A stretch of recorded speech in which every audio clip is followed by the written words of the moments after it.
Muy buenas noches, un feliz sábado para todos. Le doy gracias a Dios por la oportunidad que nos da de esta noche por segunda vez estar acá. La segunda vez que tengo la oportunidad de compartir la palabra de Dios y siempre será grato expresar esto, pero también una gran responsabilidad. Me alegra mucho encontrar rostros conocidos. Allá atrás veo a algunos de mis exalumnos de sexto CN, no sé si habrá alguno más, pero me da alegría verlos porque pude compartir con ellos un año. Allí veo otros de sexto EA que no compartí mucho, pero pude tener algunos momentos con ellos. Y bueno, una bienvenida para todos. Tengo también el privilegio de tener a mis papás acá, mis cuñados, el esposo de mi cuñada también. Ya el resto de familia viajó, éramos 15 en total, estuvimos por acá cerca viajando, también estuvimos en parte de Brasil y bueno, estamos nuevamente empezando labores académicas, responsabilidades en este lugar. Quiero esta noche empezar diciendo lo siguiente. Voy a usar un término que es muy conocido, que son las cartas. Cartas. Y estaba pensando en esto porque en la universidad en Colombia, y aquí también lo he escuchado, de aquellos pastores o no pastores que vivieron en los internados, tuvieron más interacción con las cartas que tal vez de pronto algunos de nosotros, ya que hoy por la tecnología es más rápido enviar un mensaje y instantáneamente llega. Pero aquel tiempo las cartas eran más significativas. Nos contaban muchos de ellos que ya que no había el medio tecnológico, tenían que ingeniárselas de escribir sus noticas, sus carticas, tarjeticas y usar intermediarios o de pronto directamente, pero llegaban. Y siendo tan significativo, muchos de esos recuerdos quedan y por eso los escuchamos. Aquí vienen predicadores y cuentan, o de pronto personalmente escuchamos esto de las cartas. Y yo traje por acá algunos formatos de lo que es una carta.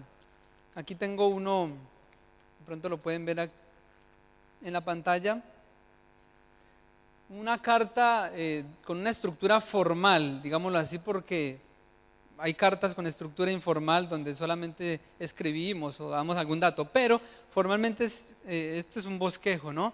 Da los datos de la fecha, el día que el remitente está escribiendo, datos, por ejemplo, bueno, aquí no está, pero el asunto también está allí, ¿ya? El asunto, el saludo o encabezamiento, la parte más importante que es el cuerpo del texto, el mensaje, con qué objetivo estoy escribiendo, una despedida también formal, muy cortés, y una firma o el nombre. De pronto también vienen a veces un postdata, algo que se olvidó y lo escriben allí. Una carta como esta, ¿verdad? Tengo otra por acá, esta, muy sencilla, pero confusa. No entiendo muy bien la letra, es una letra cursiva, una fecha y comienza el contenido. ¿Sí? Una carta que de pronto no es tan entendible. Otra carta, una carta más sencilla también, aunque tiene su estructura formal, pero es corta, de pronto puntual en lo que se está solicitando, lo que se está presentando. Y tengo otra, de pronto ya un poco más completa. ¿Sí? Yo sé que no alcanzan a leer lo que dice, pero tiene toda su estructura, como es, el saludo distinguido, señor presidente, y empieza de esa manera. Además tiene un sello, una autenticada, reconocida y su firma. Muy bien, ¿por qué presento esto de las cartas? Porque esta noche los textos que vamos a leer tienen que ver con esto, cartas de recomendación. Seguramente algunos de ustedes vinieron con una carta de recomendación acá. A mí me correspondió traer una carta también de recomendación. Algunos han expedido una carta de recomendación a alguien. Lo han hecho, pero también han recibido una carta de recomendación. Y es lo que vamos a mirar en estos textos de la segunda carta a los Corintios. Quiero que me acompañen allí en sus Biblias digitales o en papel también. La segunda carta a los Corintios, capítulo 3. Vamos a ubicarnos allí. Vamos a leer los primeros versículos. Y se van a dar cuenta porque estoy dando esta introducción de cartas. Vamos a hacer la lectura de la Biblia. Versículo 1. Empezamos otra vez a recomendarnos a nosotros mismos. Está hablando el apóstol Pablo. Necesitamos, como algunos, carta de recomendación para vosotros o de parte de vosotros. Vamos a dejar por ahí en este momento. Recomendación, recomendarnos. El apóstol Pablo está preguntando a los corintios, a la iglesia que él había establecido durante 18 meses estuvo en Corinto, estableció una iglesia y en su segundo viaje escribe esta segunda carta, que es una carta de todas las demás cartas que casi no tiene una estructura definida, es más emotiva. Van a ver que Pablo está ansioso, está afanado por su iglesia, por sus creyentes.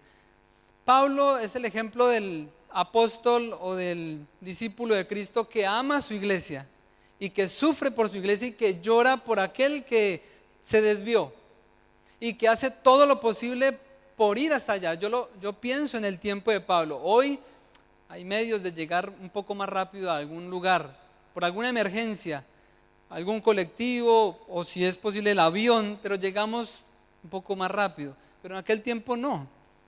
Eran las caminatas, cabalgatas o en barcos.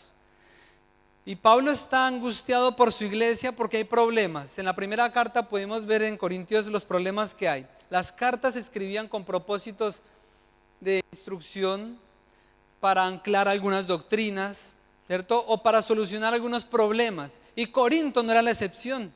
Corinto tenía muchos problemas. Era una ciudad sí muy popular, muy comercial, pero era reconocida también por su inmoralidad. Así que la iglesia de Corinto, al haberse establecido allí, es una evidencia hasta el día de hoy del poder del evangelio.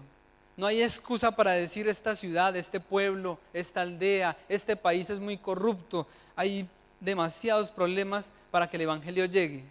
No, Corinto es el ejemplo de que una iglesia se pudo constituir y sus creyentes están allí. Pero Pablo, en el versículo 1 que estábamos leyendo, está haciendo una pregunta. ¿Necesitamos o necesito yo una carta de recomendación? ¿Por qué está haciendo esa pregunta? Vamos a leer el versículo 17 del capítulo 2, ahí arriba del versículo que leímos. Dice, porque no somos como muchos que por ganancia comercian con la palabra de Dios.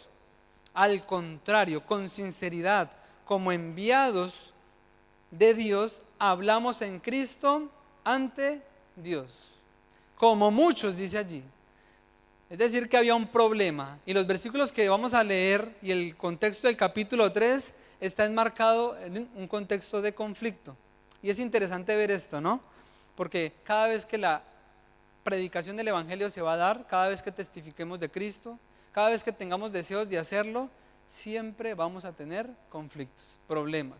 Aquí hay adversarios, hay opositores del apóstol Pablo que están poniendo en duda su reputación, su autoridad apostólica. Algunos decían que él no vio a Cristo como los apóstoles, entonces refutaban con eso y muchas cosas más. Es más, el capítulo 2 hay una sección donde una de esas personas seguramente públicamente lo injurió, vituperió, pero Pablo enseña la manera de lo que significa disciplina, que debería ser restauración y sanamiento, porque aunque lo hicieron público con él, él no lo va a hacer en público, porque él entiende que eso es aprovechado por Satanás. Si ustedes lo van a leer en el capítulo 2, versículo 11, para que Satanás no se aproveche de nosotros, pues conocemos sus maquinaciones. Se aprovecha de la iglesia, se aprovecha de aquel que falló. ¿Para qué? Para alejarlo más, para que sigan sus pecados y se pierda eternamente.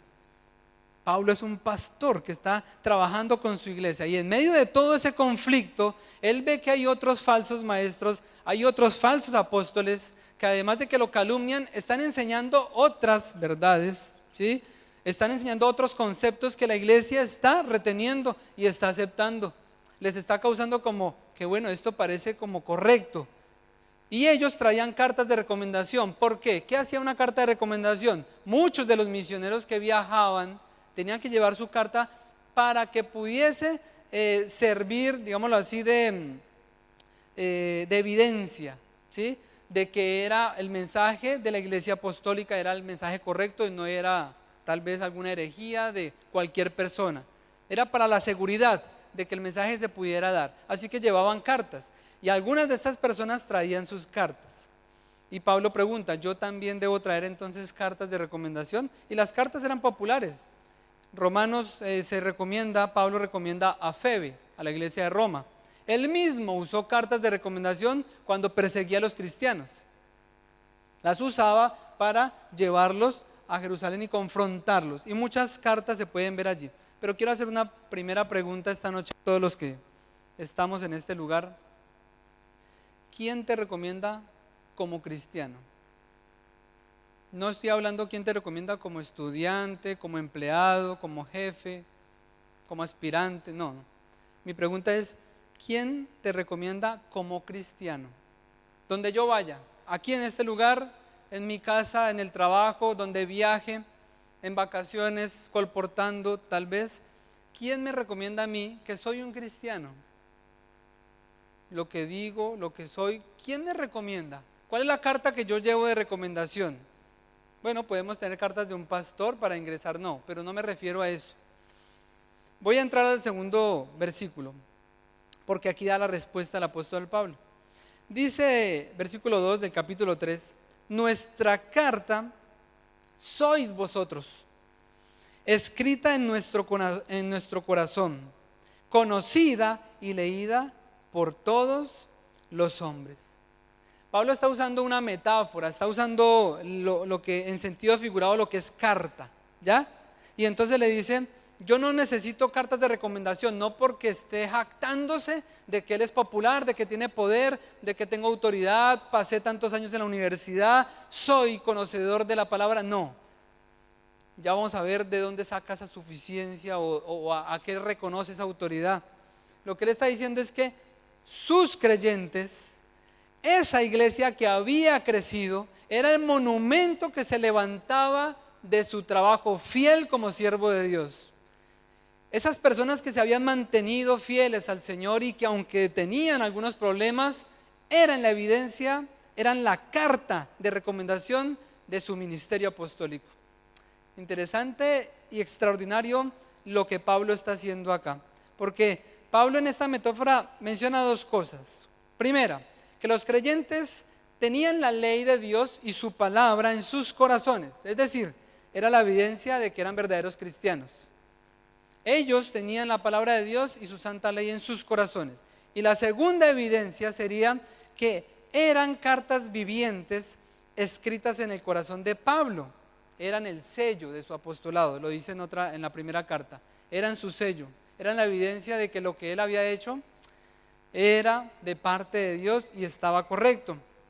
Y saben que pensando en este mundo en que estamos viviendo hoy, este mundo necesita de cristianos que puedan testificar de Dios, que puedan ser leídos, porque Pablo lo dice allí, nuestra carta sois vosotros, escrita en nuestro corazón, conocida y leída por todos los hombres. Yo voy a llevarlos a algo en esta noche. Recordé esto y no sé si a algunos les quede difícil, de pronto a otros no porque tienen más imaginación, pero estaba pensando en la película de Ben Carson, cuando la mamá le dice que se imagine un ratón azul. Los que se acuerdan de la película, imagínate un ratoncito azul, y él decía, no puedo, no lo veo, no puedo imaginármelo, tú puedes, no podía. Y un día en pleno culto, escuchando al predicador allí contando una historia de un misionero que era perseguido, vio al ratoncito azul. O sea que sí se pudo imaginar esto. Yo los voy a llevar esta noche a lo siguiente, que ustedes esta noche se imaginen que son cartas. Queda un poco difícil, pero sí, hasta allá nos lleva el mensaje de la palabra de Dios esta noche. Somos cartas. Imagínense cada uno de ustedes que es una carta como las que acabé de mostrar, pero no de papel. Estoy hablando de una carta viviente, una carta viva, porque somos seres vivos. Soy una carta y tengo una estructura de carta, ¿verdad? Aquí tenía el formato, ¿cierto? El que les mostré ahora. Tengo una estructura, tengo un nombre, ¿ya? Hay un destinatario que siempre tengo a mi alrededor. Todos los que estamos acá somos destinatarios de el que está al lado. En mi casa tengo mis destinatarios. Sus hijos son destinatarios. Sus amigos, su novia, su novio, sus compañeros son destinatarios. Usted es el remitente constantemente, no a momentos. Hoy está haciendo una carta leída. Tienes una fecha y un día. Hoy, 9 de enero del 2015. Fecha, mañana y constantemente hasta que el Señor nos tenga con vida en esta tierra. Un destinatario. Ahora, mi pregunta es, el saludo y el mensaje que estoy llevando constantemente, ¿cuál es? ¿Qué mensaje estoy presentando? Porque el apóstol me está diciendo que ellos como creyentes son cartas leídas y conocidas por todos. Cuando salgamos de este lugar, vamos a ir a diferentes lugares, no sé dónde estarán, y mañana estaremos acá y seguiremos. Y donde estemos, estamos siendo observados, entre nosotros como cristianos, pero también en aquellos incrédulos o que están esperando para ver si esto es verdad o no. ¿Será que esto del cristianismo es verdad? Que se disfruta, pero además de que se disfruta, ¿se es salvo cuando uno acepta a Jesús?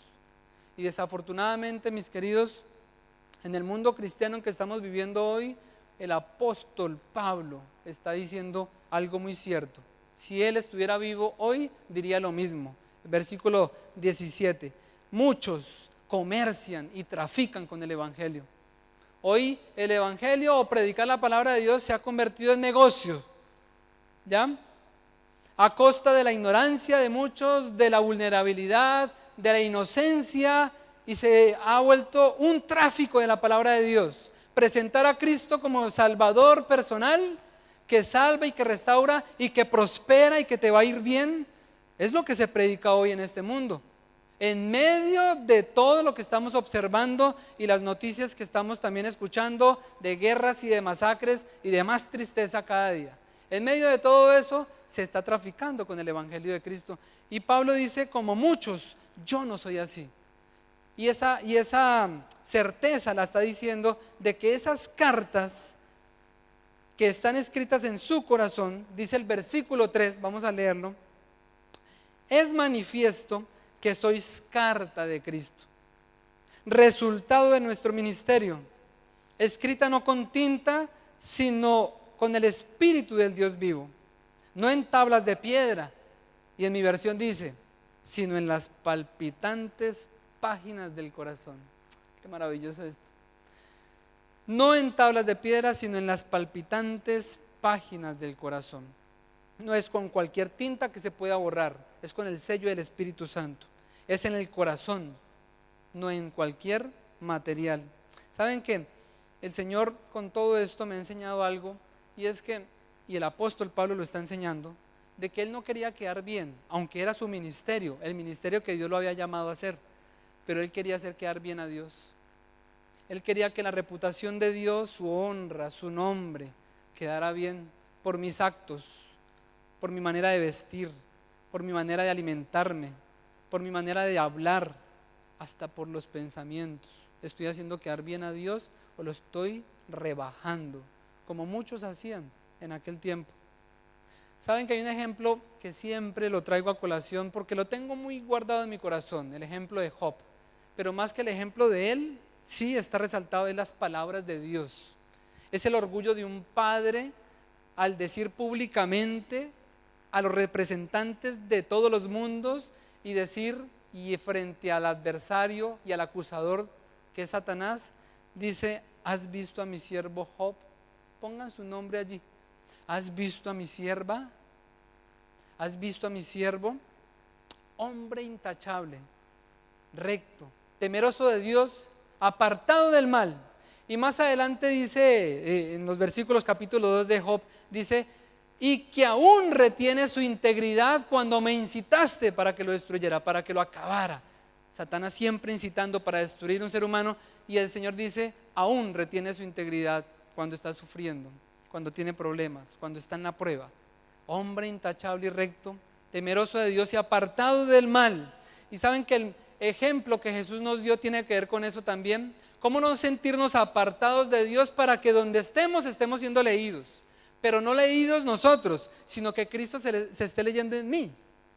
Jesús dijo en Juan capítulo 8 versículo 29, el que me envió está conmigo, el Padre no me ha dejado solo porque hago siempre lo que a Él le agrada. ¿Por qué, es mi pregunta hoy en este día, muchos llegan a sentirse así, solos y abandonados? Y eso los lleva a terribles problemas de depresión también. Solos, sin sentido en la vida. No tengo identidad, muchos hoy están en esos problemas. No sé quién soy, para dónde voy, no tengo conciencia y no tengo claro para dónde voy. Estoy deambulando en un mundo donde no tiene rumbo. Y Jesús dijo lo contrario, el Padre no me ha dejado solo porque hago siempre lo que a Él le agrada. ¿Por qué Jesús no se sentía solo? Porque Él sabía quién era su Padre, lo conocía, pasaba tiempo con Él. Todos los días se levantaba, no daba lugar a dormir hasta tarde, a trasnochar. No, Él buscaba era pasar un tiempo con Dios, su Padre, porque sabía que estaba también en peligro, como ustedes y yo estamos en peligro. ¿Peligro de qué? Estamos sentados, estamos bien, tenemos salud. Peligro de la muerte eterna. Sí, la Biblia lo dice. Todos los días estamos en ese dilema. Pero cada vez que yo esté, como dice Jesús, agradando a Dios, conociéndolo, nunca me sentiré solo. Aún en medio de los problemas, aún en medio de las dificultades, porque la carta que estamos leyendo de Corintios, el capítulo 1, Pablo introduce a Dios como el Dios de la misericordia y del consuelo. ¿Saben por qué el consuelo? Porque Dios consuela aún en medio de la tribulación. ¿Y saben para qué lo hace? Lo voy a leer, capítulo 1, versículo 4. Él nos consuela con toda tribulación, en toda tribulación, para que también nosotros podamos alentar a los que están en cualquier tribulación, con el consuelo con que nosotros somos confortados por Dios. Y no es un consuelo de simpatía, más bien es un sentido de cuidado divino y un don de fuerza divina que Dios nos da para soportar. Y Dios quiere que yo extienda eso a otros. Como carta viva, presentándome a todos los que me rodean, presente a otros que están sufriendo, de que hay consuelo, de que hay esperanza. Ánimo, un abrazo, un apretón de manos a la amiga, al amigo, al hermano que está sufriendo, o tal vez desconociendo qué pasa con esta persona. Un abrazo puede ser muy significativo más que muchas palabras. Una sonrisa sincera, un saludo cuando nos crucemos. Todo eso está hablando de quién soy yo, en quién creo, si Cristo vive en mí o no vive en mí. Y otro ejemplo para terminar esta segunda parte, la escribí aquí para que no se me olvide. Hace unos años, año 2006, estuve en una región en Colombia con 12 compañeros misioneros, haciendo una campaña de salud integral. Un mes completo estábamos allí, visitando mañana y tarde a las personas del pueblo, y en la noche eran las conferencias. Y nos encontramos con una señora y dueña o administradora de un hotel. Empezamos a tener el contacto y empezamos a estudiar la Biblia con ella. Después de unos días nos dijo lo siguiente. Ella era evangélica, iba a una iglesia evangélica, y nos dijo que el pastor de esa iglesia les había dicho que tuvieran cuidado con esos muchachos, que eran peligrosos. Pero peligrosos era porque conocían mucho de la Biblia. Son peligrosos porque esos adventistas conocen mucho de la Biblia, tengan cuidado. Y ella se quedó pensando, bueno, ¿cómo así que tengan cuidado? Y nos recibió, y al escucharnos y al darle algunos consejos de salud y trabajar con ella, se dio cuenta de que esto no entraba en su mente, de que tener cuidado con qué. Y saben que fue una experiencia bonita porque ella nos siguió aceptando los estudios, y más adelante, unos días después, visitando una abuelita, comenzamos con la compañera que visitábamos, era enfermera, a atender la abuelita. Una abuelita sola, no sabía leer, había que hablarle un poco fuerte. Así que hacíamos las historias de la Biblia o la instrucción un poco sencilla, pero cantábamos. Le cantábamos algunos coros, algunos himnos, y nos íbamos. Pasaron algunos días y saliendo de la casa de aquella abuelita, nos aborda una señora, la vecina. Y la vecina nos dice, vengan muchachos, ¿ustedes quiénes son? ¿Qué hacen por acá? Y empezamos a contarle cuál era el propósito en ese lugar. y nos dijo lo siguiente: saben, todos estos días los he escuchado cantar, y saben que esos cantos, eso que ustedes cantan allá a la abuelita, me han llegado al corazón. Por eso no pude evitar y tuve que abordarlos. ¿Quiénes eran ustedes? Yo no sabía que la señora detrás de esa pared, había una persona, una señora escuchándonos.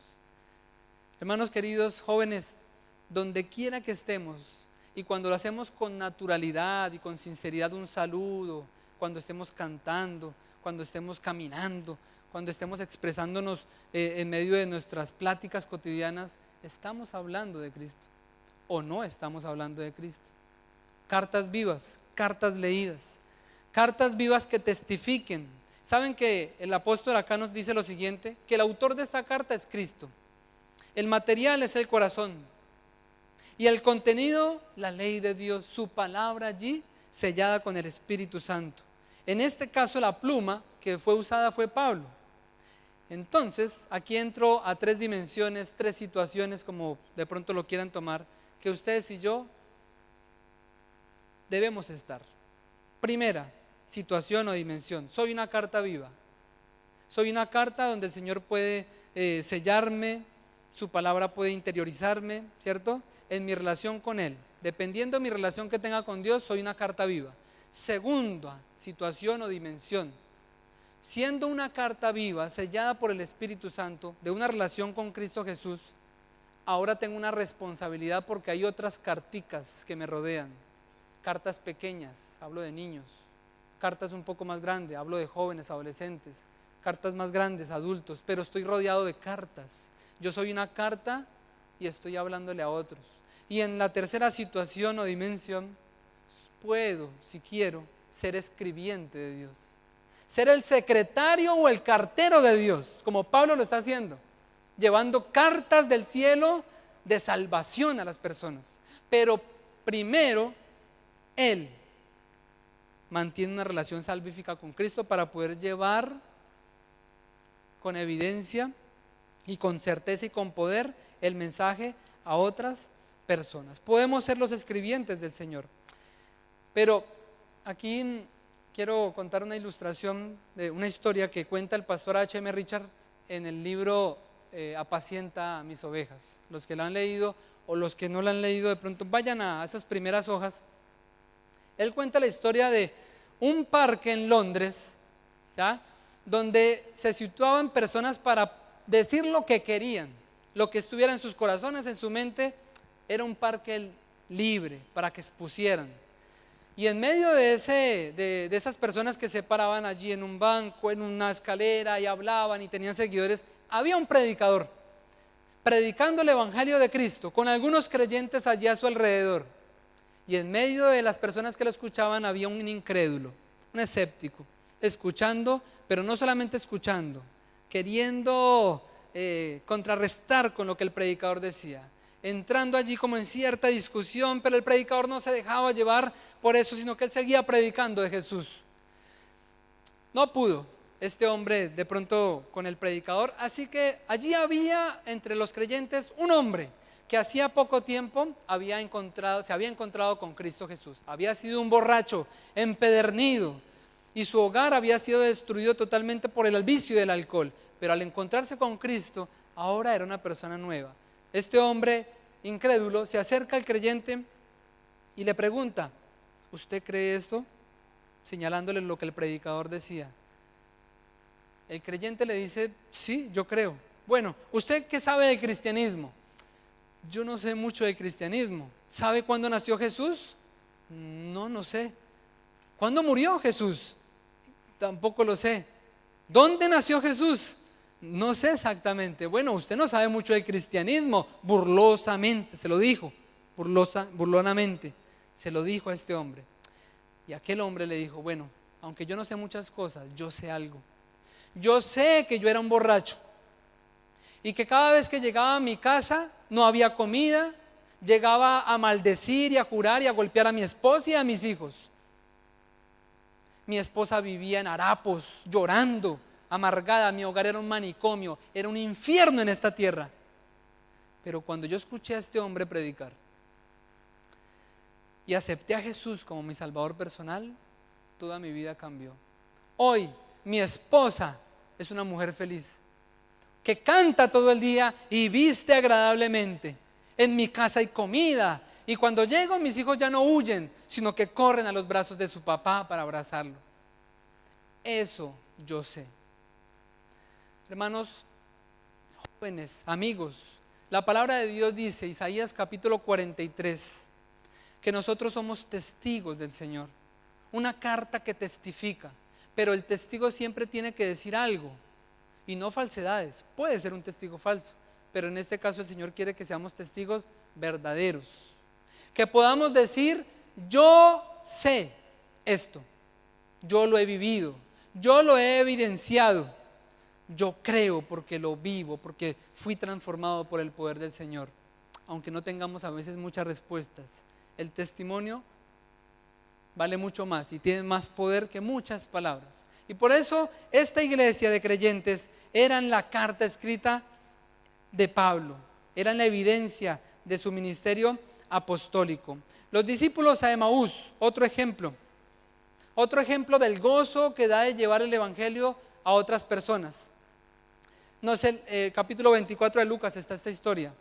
Se les olvidó que tenían hambre cuando supieron que era Jesús el que estaba con ellos. Se les olvidó que era peligroso devolverse hasta Jerusalén.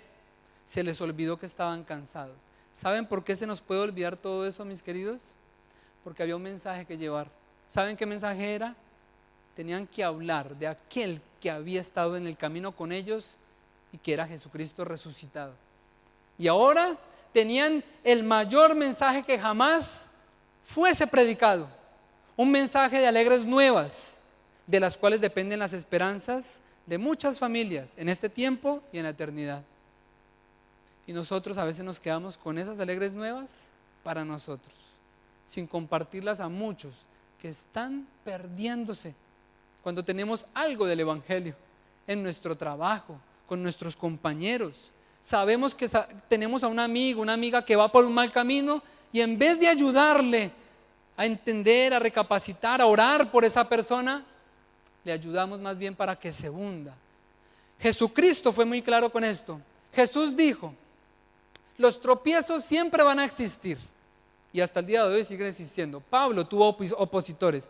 Hoy hay oposición para cuando se predica el evangelio. Pero Jesús dijo lo siguiente: ay de aquel que los ocasione. Que no caigamos en ese error. Que ninguno de los que estemos acá caigamos en el error de ser tropiezo para otros. Ayudemos y seamos cartas vivas, cartas selladas por el Espíritu Santo, reflejando a Jesús en nuestro corazón. Quiero, para ir terminando ya, hacer un cierre con dos ilustraciones. Una, la siguiente. Quería contar y leí una ilustración y me acordé también allí en Uruguay, estuve hace días. El hijo de la señora donde estábamos quedándonos tenía una lupa. Yo salí de allí de la sala y él tenía una lupa, tenía una hoja de árbol seca. Inmediatamente, con el sol incandescente que estaba, se quemó, se incendió, salió fuego, pero inmediatamente la colocó, salió. ¿Saben que recordé esa ilustración y pensé: Señor, si tú me llamas a mí, que soy una carta viva, también debo reflejar, porque Jesús dijo: vosotros sois la luz, además vosotros sois la sal. O sea que esta carta, además de que alumbra, de que se lee, de que se puede conocer, también sabe. Yo no sé si habrán cartas que les echen sabor, pero sí olor. Yo recuerdo con mi esposa nos enviábamos cartas a distancia. Nuestro noviazgo fue a distancia, ella estaba acá y nos enviábamos cartas. Y recuerdo que ella perfumaba algunas carticas, yo también le perfumaba con algún perfume mío o el de ella para recordarnos. Por eso les decía al principio que hay cartas que, aunque no nos acordemos de todo el contenido, hay algo significativo allí. ¿Saben por qué? Porque hay algo de por medio: amor. Y si tú y yo amamos a Cristo Jesús de corazón, siempre vamos a estar enmarcados en ese ambiente de amor, llevándoles a otros cartas de amor, selladas por el Espíritu de Dios, fragantes. Qué bueno huele el cristianismo, ¿cierto? Sabe bueno, además alumbra. Qué bueno que alumbremos como una lupa, así el sol traspasando por una lupa, llevando fuego que queme enemistades, que queme celos y contiendas, que queme divisiones, pero que purifique esos corazones y una las relaciones y una la iglesia. Hermanos, esto es maravilloso. Yo veo cada vez que uno entra a la Biblia y extrae algún versículo, alguna enseñanza, el Señor toca mi corazón y yo creo, porque he orado por esta noche, que el Señor toque cada uno de nuestros corazones para que podamos participar de ser sus embajadores, de ser su secretario, de ser servidores del Señor, como el apóstol Pablo lo decía, que si queremos ser grandes, decía Jesús, seamos los servidores, que si queremos ser los primeros, seamos siervos de otros. Eso es ser grande para Dios, eso es ser grande. No se trata de tener conocimiento para estar más tranquilo respecto a mi salvación. Ya me sé las doctrinas o sé algo. No, no se trata de eso. Se trata de que ese conocimiento que se va adquiriendo vaya en línea paralela a nuestras vivencias diarias. No que avance mi edad y me estoy volviendo más viejito y el conocimiento de Cristo y mi vida espiritual allá, pequeñito, enano. Y sí estoy avanzando en edad y un día me voy a ir de este mundo. ¿Y dónde está la vida espiritual? ¿Saben que esto le pasó a Juan, el discípulo amado? Por Domiciano fue llevado a la isla de Patmos, pero esa isla rocosa, árida, sola, se convirtió en la puerta del cielo para este anciano. Y dice Hechos de los Apóstoles que él, en su vida de ancianidad, tuvo más conocimientos del cielo que los que tuvo en sus años anteriores de su vida. Es decir, que Dios hasta último momento quiere llenarnos, quiere capacitarnos, quiere llenarnos de su espíritu, de su palabra, para que podamos enriquecernos y enriquecer a otros, llevándole el mensaje de salvación a otras personas. Pero no nos quedemos atrás en conocimiento espiritual. Aprendamos a pasar tiempo con Dios.